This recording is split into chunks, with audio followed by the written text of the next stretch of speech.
Hi everyone, here with Katie, my husband, and tonight we wanted to talk about what's happening in Gaza, but more so what led to this point. We came across this really good documentary from 2018 that details what's been happening to Palestinians for decades now, the indiscriminate killings, the human rights violations, and all the things that we are witnessing this day. And we wanted to share a few clips of that movie. I mean, we would definitely recommend it. It's really rich in history and it shows very clearly what's been happening. Yeah, so what's up, everyone? The stance I take on this, well, it's more of an observant stance. I see where people pick sides, and to my surprise, people don't really pick a side in the United States. They'd rather not get involved. And for, political issues, that's fine, but what's happening every day, it changes the circumstance. The problem is people get to push their narrative when you neglect a conflict like this. And when they get to push their narrative, then they really stop caring about the narrative. They get to do whatever they want. And the least we can do is inform ourselves of, the atrocities that have happened. And there's a lot of good work out there that's already been done.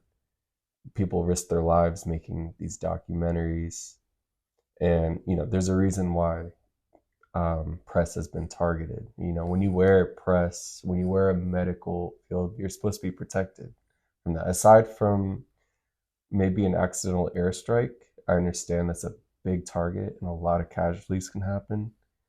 But if you're familiar how a sniper rifle works, you aim, you're scoped in, and you pull the trigger, you know who you're killing. And there's a reason why some people more than ever, people from the press are getting picked off by IDF soldiers. I think there's lots to uncover there. But this documentary, it's a good starting point to just jump off that. So we wanted to start off with this clip about children being sniped by the IDF soldiers. Mm-hmm. This is from 2018. And when I watched this documentary, I was pretty shocked of what I was seeing. So yeah, let's look at it. Yeah, before you see it, the clip doesn't show. It's blurred out, but you understand what just happened. If not with what you see, it's in Hebrew what the Israeli soldiers say. So if you don't like to see violence, don't worry.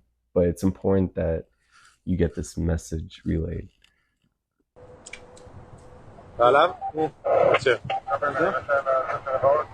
רגע, אני לא יכול לראות בגלל טלטלית. בגלל הטלטלית כפרה. מימוני, בוא לפה, בוא לפה, בוא לפה, בוא לפה. יש שם ילד קטן. לתת? לא. איך הוא מתכופף תמיד בדיוק שנוקטו? אתה לוקח לך את הוורוד. לא ורוד, אני על הכחול אני. וואי, זה סרטון! יש! בן של זונה. צילמת את זה? איזה סרטון, הנה, תרוצו לפנות אותו. בטח שצילמתי את זה. וואו, פגעו לי מישהו בראש. וואי, צלם. וואו. איזה סרטון אגדה. מה, לא ראיתי את זה, אחי? וואו, באמי, עם הרגל כזה. חויה בן זונה.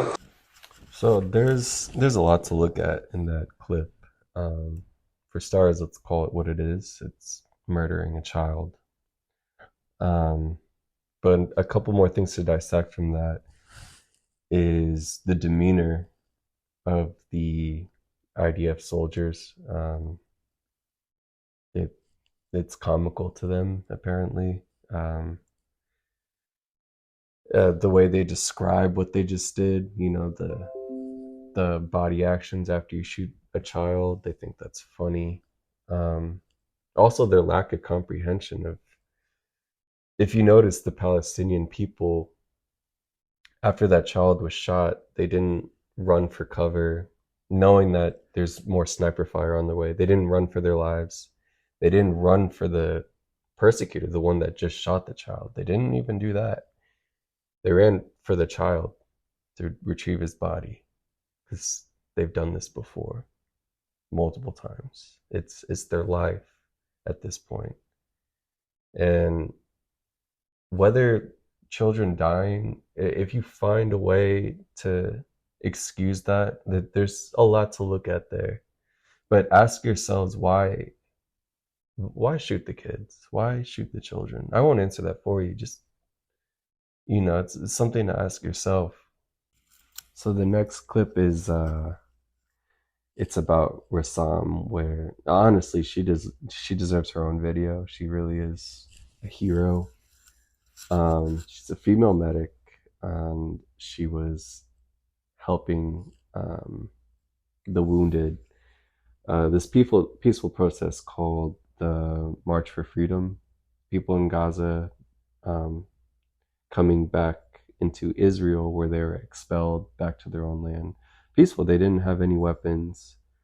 Some of the younger kids threw some rocks, but there were 0 deaths on the Israeli side for these peaceful protests. The video will show you how many Palestinians died in that peaceful protest. But this points us in our next direction about human shields, that coined term. And to spoil it a little bit, she is sniped. She's one of the hundreds that were sniped that day. And she's a medical personnel. And she was coined first a human shield by IDF. And they had to retract that statement because there was some pushback. And then they said it was an accident. And this shows what kind of government they have. But you'll see for yourself in this clip. Outcry over Razzam's death, the Israeli military responded by releasing this video.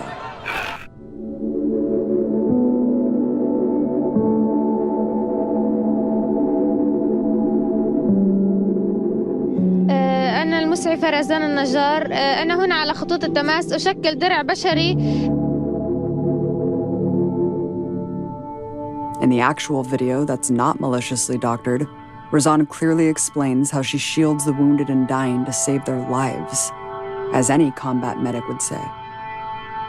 أنا هنا على خطوط التماس أشكل درع بشري منقذ لحماية الإصابات داخل خطوط التماس. I have to say how irritated I get when I hear the human shield thing.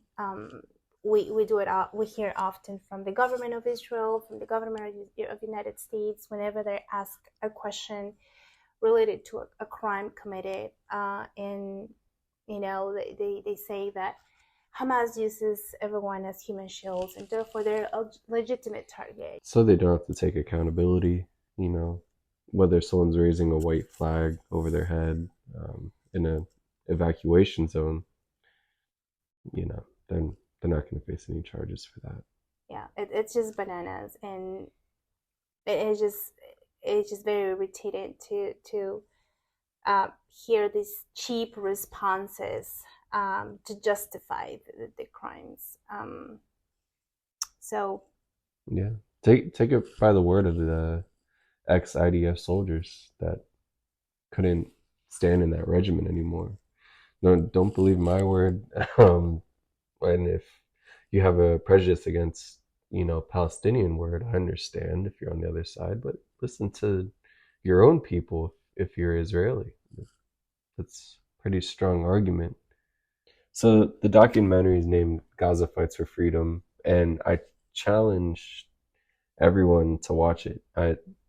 If you are okay with the U.S. Financially supporting Israel during this occupation, I challenge you to see this and still have that opinion. It's an incredible documentary. 2019, before October 7th even happened, and Like I was born and raised here. I saw 9/11 happen. I saw the war on Iraq, and I watched a lot of Fox News growing up. So I had my prejudice, in this matter. But honest journalism, it's really something that we take for granted. So I highly recommend checking it out. I challenge you,